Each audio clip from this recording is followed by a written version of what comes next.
Hare Krishna, bienvenidos a todos, continuando con la lectura de Srila Prabhupada Lilamrita, capítulo 16, Libre para predicar.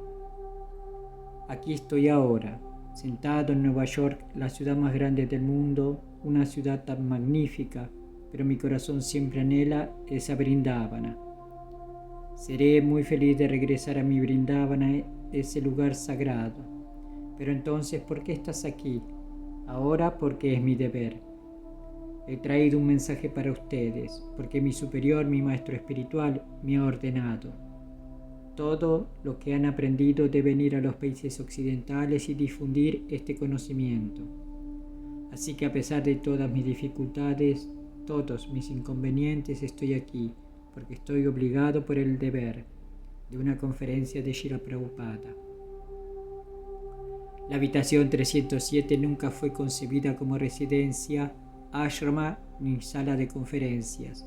Era solo una oficina pequeña y estrecha sin muebles ni teléfono. Su puerta tenía un gran panel de vidrio esmerilado, común en las oficinas antiguas. Sobre la puerta había un dintel también de vidrio. Prabhupada colocaba sus mantas en el suelo frente a su baúl metálico, que ahora se convertía en un escritorio improvisado donde escribía. Dormía en el suelo.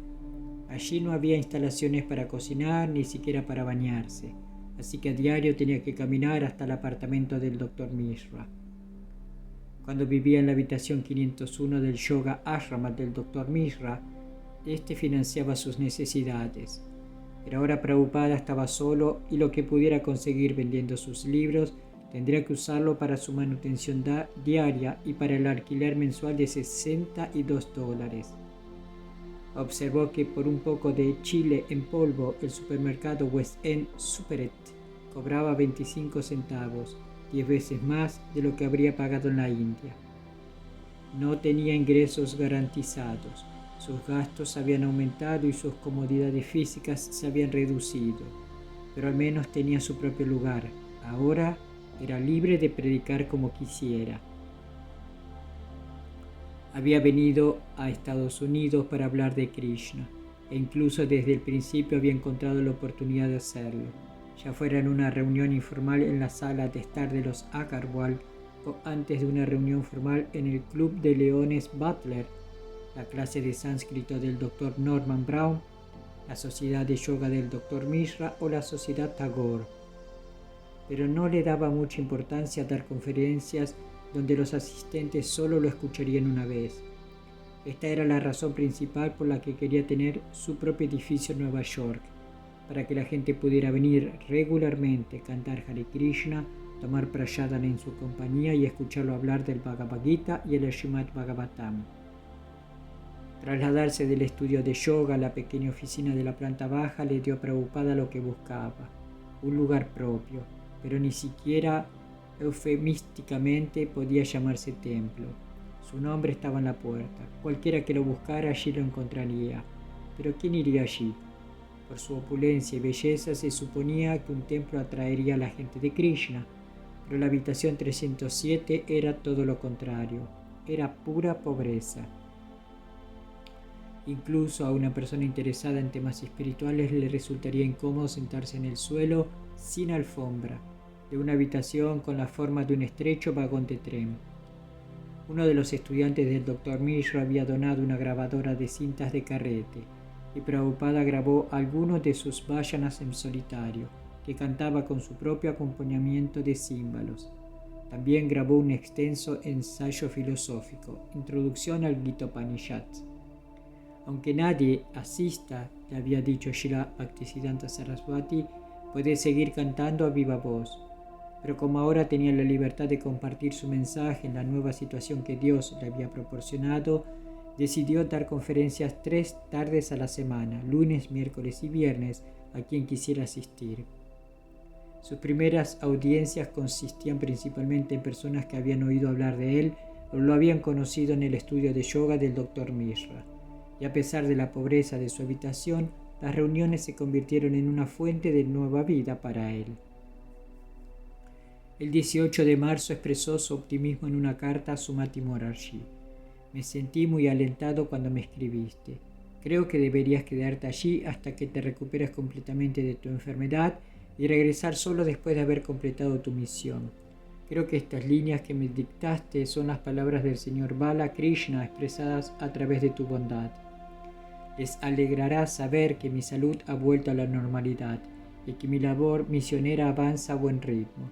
Espero que mi proyecto de fundar un templo de Sri Sri Radha Krishna también se haga realidad por la gracia del Señor.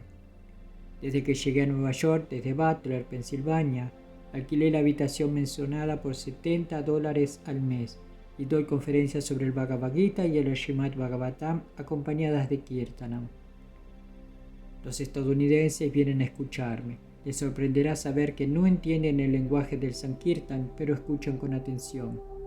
El movimiento que he iniciado aquí es completamente nuevo para ellos, ya que los estadounidenses generalmente conocen la gimnasia yoga india que practican algunos yogis indios. Nunca habían oído hablar del culto bhakti de la ciencia de Krishna, y aún así me escuchan. Esto es un gran éxito para mí.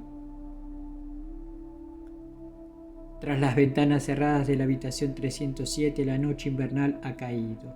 Las palabras de Prabhupada se ven interrumpidas por los sonidos apagados de la bocina de los coches y las ocasionales sirenas de la calle, y a veces por los estremecedores acordes de una solitaria sirena de niebla en el Hudson. Aunque vacía, la habitación está cálida. Prabhupada habla sobre el segundo capítulo del Bhagavad Gita. Ahora Arjuna está perplejo, duda sobre si luchar o no. Tras ver a sus parientes con quienes iba a luchar, quedó perplejo y tuvo una discusión con Krishna. Ahora bien, aquí hay un punto. Krishna es la suprema personalidad de Dios. La voz de Prabhupada es seria y persuasiva. A veces su discurso se vuelve agudo y pierde la urgencia. Su culta dicción británica tiene un marcado acento bengalí. De repente hace una pausa en su conferencia y se dirige a alguien en la sala. Prabhupada, ¿qué es eso? El hombre, ¿qué? Prabhupada, ¿qué es este libro? Hombre, bueno, esta es una traducción del Bhagavad Gita. Obviamente a Prabhupada le disgusta que mientras él habla alguien esté hojeando un libro. Esto no se parece en nada al respeto que se ofrece a los oradores eruditos descritos en el Srimad Bhagavatam. Prabhupada, bueno, no puedes escucharme. Hombre, estoy oyendo. Prabhupada, si no desvíes tu atención, solo escúchame. Él asume el papel de maestro que corrige a su alumno. Por supuesto, no hay ninguna razón de peso para que ninguno de sus invitados casuales se sienta obligado a obedecerlo. Simplemente implora su atención y sin embargo le exige, solo escúchenme, mientras intenta convencerlos de la conciencia de Krishna. Has oído que hay que aceptar al maestro espiritual tras un examen minucioso, igual que se elige a una novia o a un novio tras un examen minucioso. En la India son muy cuidadosos, dado que el matrimonio de niñas y niños se lleva a cabo bajo la guía de los padres, estos se encargan de ello con mucho esmero. De igual manera hay que aceptar al maestro espiritual, es necesario. Según los preceptos védicos, todos deberían tener un maestro espiritual. Quizás hayas visto un cordón sagrado. Nosotros tenemos un cordón sagrado. Señor Cohen, ¿lo has visto? ¿Cordón sagrado? Prabhupada hace una pausa. Su público no ha notado los finos cordones blancos que lleva debajo de la camisa, atravesando la parte superior del cuerpo. Durante miles de años, los brahmanas de la India han usado estos cordones, colocados en diagonal sobre el torso, pasando por encima del hombro izquierdo y bajando hasta la cintura derecha. Un brahmana sostiene un cordón en la mano derecha mientras canta el sagrado mantra Gayatri 3 veces al día. Pero todo esto resulta realmente extraño para los estadounidenses. El propio Prabhupada les resulta exótico. Con su chadar gris envuelto alrededor de los hombros, se sienta con las piernas cruzadas y erguido sobre una fina almohada, y ellos se sientan frente a él al otro lado de su baúl, que ahora sirve de escritorio y atril. Están muy juntos en la estrechez de la habitación. Es frágil, pequeño y desconocido para ellos, pero de alguna manera se muestra completamente seguro, de una manera que nada tiene que ver con ser un extranjero en Nueva York. Los visitantes perciben su fuerte presencia. 2 líneas blancas de arcilla recorren su frente con precisión vertical. Su ropa de color melocotón pálido está recogida en pliegues sueltos alrededor de su cuerpo. Se detiene solo unos segundos para preguntar si han visto un cordón sagrado. Ese cordón sagrado es señal de que una persona tiene un maestro espiritual. Aquí, por supuesto, no existe tal distinción, pero según el sistema hindú, una joven casada también tiene una señal para que la gente sepa que está casada. Lleva una marca roja para que otros sepan que está casada, y según la división del cabello, ¿cómo se llama esta línea? Parte. Prabhupada. Parte. ¿Cómo se escribe? Parte. Prabhupada. Parte. Esta separación también tiene un significado. Ellos saben inglés y él conoce el Bhagavad Gita, pero él sabe bastante inglés mientras que ellos prácticamente no saben nada del Bhagavad Gita, que tiene que enseñarles con cuchara. De vez en cuando les pide ayuda con el vocabulario inglés. Cuando la parte está en el medio, la muchacha tiene marido y proviene de una familia respetable. Y si la parte está aquí, entonces es una prostituta. Con un ligero gesto levanta la mano hacia su cabeza, pero sin llegar a alcanzarla. Sin embargo, de alguna manera, el medio gesto indica claramente una parte a un lado de la cabeza. Y por otro lado, cuando una muchacha está bien vestida, debe entenderse que tiene a su marido en casa. Y cuando no está bien vestida, debe entenderse que su marido está fuera de casa. ¿Lo ven? Y el vestido de una viuda.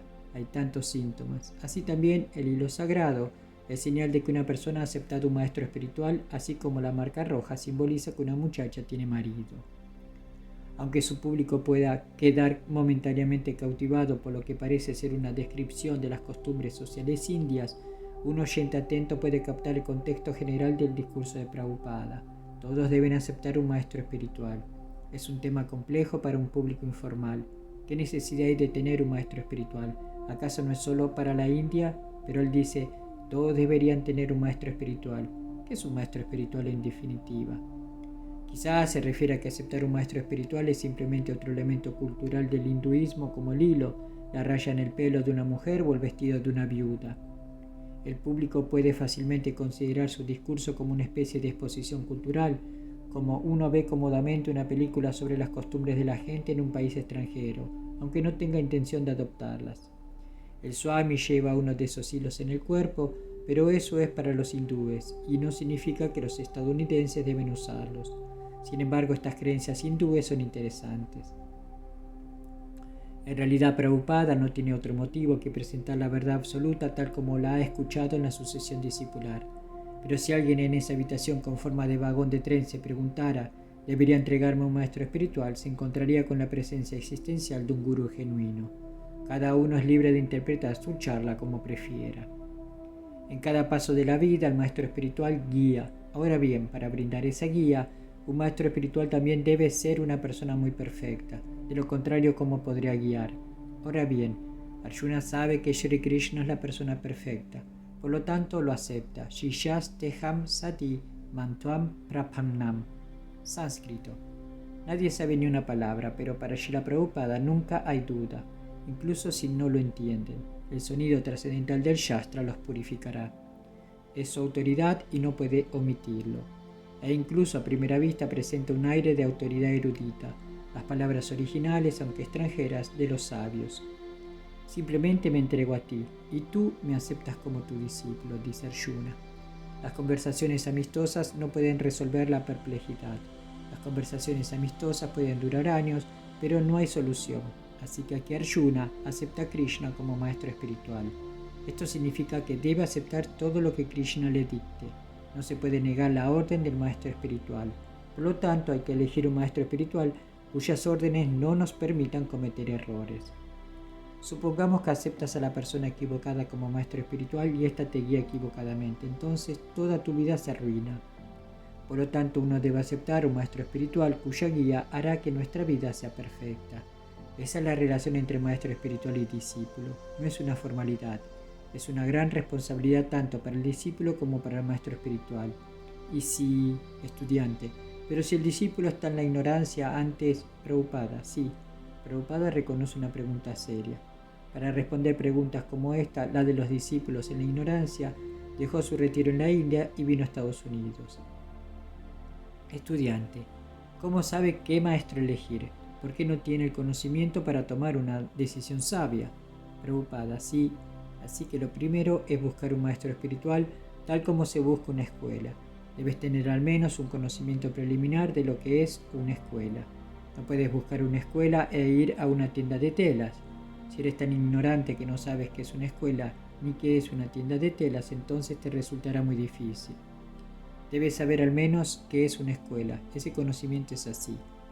Taj Vijnanartham Sagurum Evavigachet Samit Pani Shrotriyam Brahmanishtam. Según este verso, quien siente curiosidad por el conocimiento trascendental necesita un maestro espiritual. Hay otro verso en el Srimad Bhagavatam. Tasmat Gurum Prapadyeta Shikshnasu Shreya Uttamam. Si se siente curiosidad por los temas trascendentales, se debe buscar un maestro espiritual. Si no se pone al menos un conocimiento preliminar de los temas trascendentales, ¿cómo se puede indagar en el maestro espiritual? Su interlocutor parece satisfecho. La conferencia no es un discurso preparado sobre un tema específico. Aunque seria y exhaustiva en su erudición, abarca varios puntos filosóficos. Sin embargo, nunca se detiene, buscando las palabras adecuadas. Sabe exactamente lo que quiere decir y solo cuestión de cuánto pueda asimilar su público. Pero a veces su humor es ligero y se compadece de sus compatriotas neoyorquinos riéndose entre dientes de las dificultades que comparten. Supongamos que hay una fuerte nevada, que toda la ciudad de Nueva York se inunda de nieve y todos ustedes sufren inconvenientes. Es una especie de sufrimiento, pero no tienen control sobre él. A veces elogia a los estudiantes del Dr. Mishra por haber aprendido también de su maestro. Ahora lo que el Dr. Mishra está enseñando es muy bueno. Está enseñando que primero que todo debes saber quién soy yo, eso es muy bueno, pero ese quién soy yo también puede conocerse desde el Bhagavad Gita. No soy este cuerpo. Y a veces un invitado de repente habla con una pregunta irrelevante y Swami intenta considerarla pacientemente. Sin embargo, tras su tolerancia, el ánimo de Prabhupada siempre es de urgencia. A veces habla con rapidez y se percibe su deseo de establecer la conciencia de Krishna en Occidente cuanto antes. No tiene seguidores, solo unos pocos libros, ningún templo y declara abiertamente que corre contra el tiempo. Soy un anciano, podría irme en cualquier momento. Así pues, tras la presentación formal de la filosofía de conciencia de Krishna, se esconde una ansiedad, un deseo casi desesperado de convencer al menos a una persona de que adopte la conciencia de Krishna inmediatamente. Ahora las situaciones limitadas de Butler, el Ananda Ashram y el Dr. Mishra han quedado atrás. Tiene la libertad de hablar sobre la verdad absoluta con plenitud. A lo largo de su vida se ha preparado para ello, pero aún está descubriendo las mejores maneras de presentar a Krishna, explorando a su público occidental y probando sus reacciones.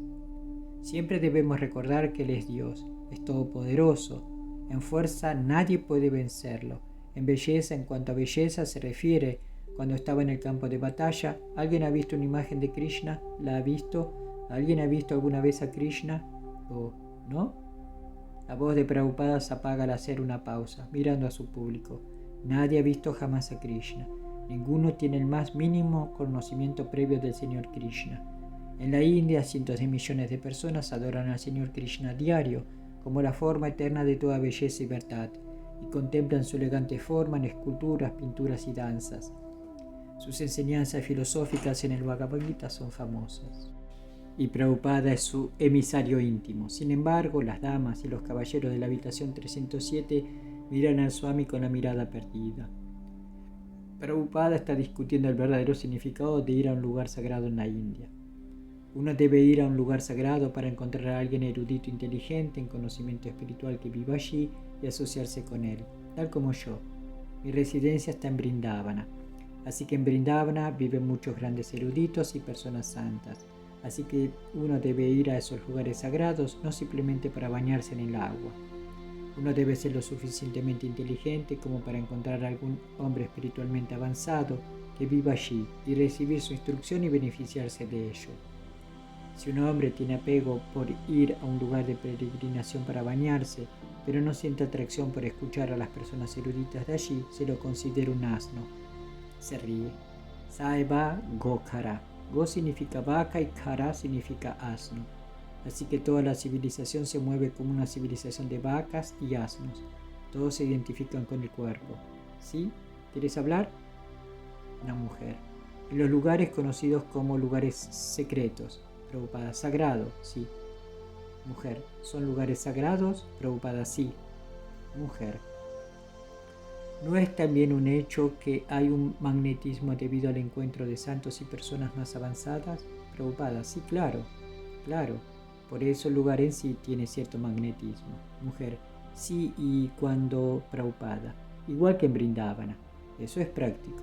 Aquí estoy ahora sentado en Nueva York, la ciudad más grande del mundo, una ciudad tan magnífica, pero mi corazón siempre anhela esa Brindavana. Mujer, sí, se ríe. Prabhupada, sí, no soy feliz aquí. Mujer, sí lo sé. Prabhupada, estaré muy feliz de regresar a mi Brindavana, ese lugar sagrado. Pero entonces, ¿por qué estás aquí? Ahora porque es mi deber. Les he traído un mensaje, porque mi superior, mi maestro espiritual, me ha ordenado. Todo lo que han aprendido deben ir a Occidente y difundir este conocimiento. Así que a pesar de todas mis dificultades e inconvenientes estoy aquí, porque estoy obligado por el deber.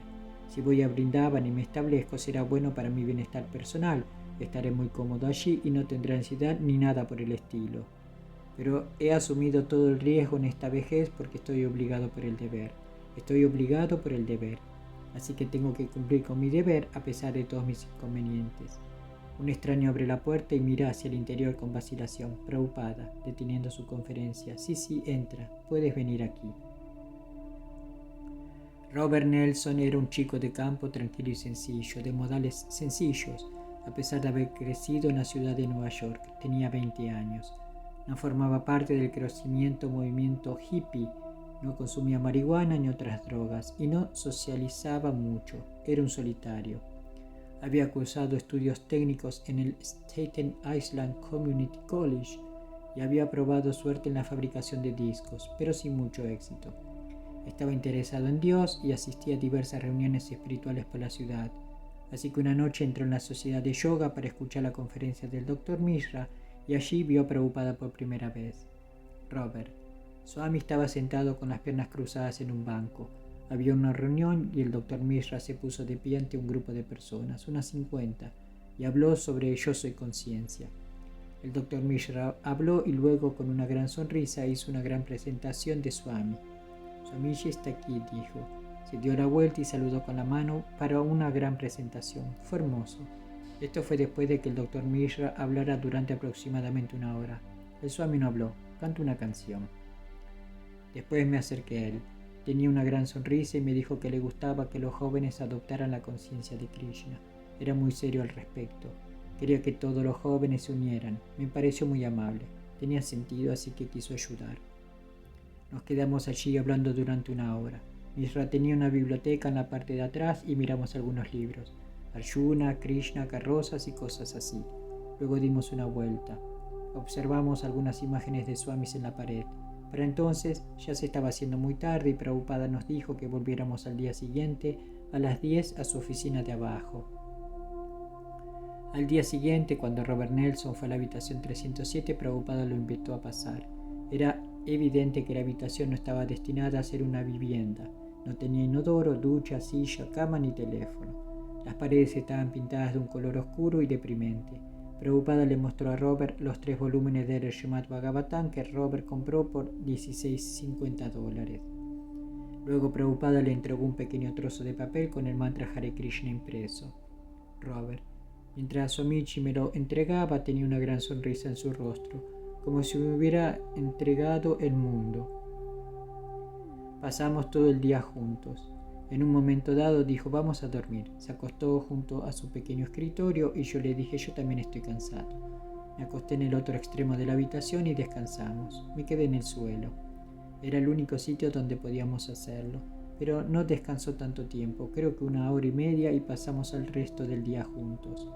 Cuando hablaba del señor Chaitanya y de sus pasatiempos y me mostró una pequeña imagen del señor Chaitanya. Luego empezó a hablar de los devotos del señor Chaitanya, Nityananda y Advaita.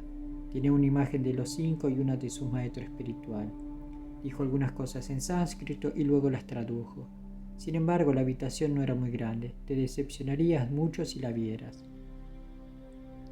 Robert Nelson no pudo brindar a la Prabhupada la ayuda que necesitaba. El señor Chaitanya afirma que una persona tiene a su disposición 4 bienes: su vida, su dinero, su inteligencia y sus palabras. Al menos uno de ellos debe dedicarse al servicio de Dios. Robert Nelson no parecía capaz de dedicar toda su vida a la conciencia de Krishna. En cuanto a su dinero, tenía muy poco. Su inteligencia también era limitada y su lenguaje era poco convincente, sin contar con muchos amigos ni contactos con quienes hablar. Pero sentía afecto por el Swami y de los 8 millones de habitantes de la ciudad, era prácticamente el único que mostraba interés personal en él y se ofrecía a ayudarlo. A través de su experiencia en la industria discográfica, el señor Robert, como lo llamaba Swamiji, ideó un plan para producir un disco con las canciones de Swamiji. Explicó que siempre se sacaban álbumes con casi cualquier cosa y que siempre generaban ganancias o al menos salían a flote. Así que sería casi imposible perder dinero. Pensó que era una forma de ayudar a dar a conocer a Swami e intentó convencer a Prabhupada de la idea. Prabhupada no desanimó al señor Robert, quien parecía deseoso de prestar este servicio. Robert: el Swami y yo fuimos a una discográfica en la calle 46. Fuimos allí y empecé a hablar. Y el hombre era todo un profesional.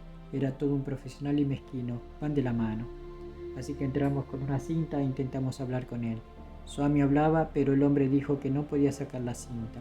Creo que la escuchó, pero no quiso sacarla, así que nos desanimamos. Pero no dijo mucho al respecto.